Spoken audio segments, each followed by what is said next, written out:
லோகோவை பார்த்தா ஒரு ரியாக்ஷன் நடக்கும். நீங்கள் ரெட் கலரை பாருங்கள், உங்களோட மனநிலை மாறும். க்ரீனை பாருங்கள், மனநிலை மாறும். எல்லோவை பாருங்கள், மனநிலை மாறும். நீங்கள் பார்க்குறீங்க, கண்களால் தான் பார்க்குறீங்க, அதில் நீங்கள் ஸ்மெல் பண்ண போகிறது இல்லை. கண்ணில் நீங்கள் கலர்ஸை பார்த்தீங்கன்னாவே ஆட்டோமேட்டிக்காக ஒவ்வொரு கலரை பார்க்கும்போது ஒவ்வொரு தாட் மாறும். ஓகே, அதே மாதிரி ஒவ்வொரு சிம்பிள்ஸை பார்க்கும்போது ஒவ்வொரு தாட் மாறும். ஸோ இதெல்லாம் இருக்குது. பசியே எடுக்கலன்னு நீங்கள் எங்கேயும் ஹாஸ்பிட்டல் போகணும். ரெட் கலரை ஒரு 15 நிமிஷம் பார்த்துட்டு இருக்கீங்க, பசி வந்துடும். ஏன்னா ரெட் கலரில் இன்க்ரீஸ் த அப்பிடைட். ஓகேவா, இது வந்து கலர் குரோமோதெரப்பியில் இருக்குது, கலர் சயின்ஸில் இருக்குது. ஸோ அப்போ கண்ணில் எதெல்லாம் நம்ம பார்க்குறோமோ நம்மளுடைய உணர்வுகள், நம்மளுடைய எமோஷன்ஸ்லாம் மாறும். அதுக்கு குறியீடுகள் ரொம்ப முக்கியம்.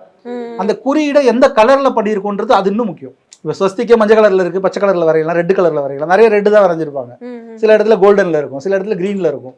ஸோ அப்படி போகும்போது ஆட்டோமேட்டிக்காக என்ன ஆகும்னா நம்மளுடைய எல்லாமே நமக்குள்ள மாற்றம் உருவாக ஆரம்பிச்சிடும். இப்போ சிம்பிள்ஸ் எல்லாம் நம்ம பார்க்க தான் அது வந்து அதோட பவர் நம்மளுக்கு வந்து கிடைக்கும். இப்போ பார்வை அற்றவர்கள் இருந்தாங்கன்னா அவங்களுக்கு எப்படி சார்? அவங்களுக்கு அந்த மாதிரி இருக்கவங்களுக்கு வந்து நம்ம அந்த மாதிரி இருக்கவங்க நம்ம இன்னும் குறியீடு கொடுக்கல. அவங்க வந்து தொட்டு பார்த்தே உணர்ந்துருவாங்க. நம்மளோட உணர்வுகள் அவங்களுக்கு தான் அதிகம்.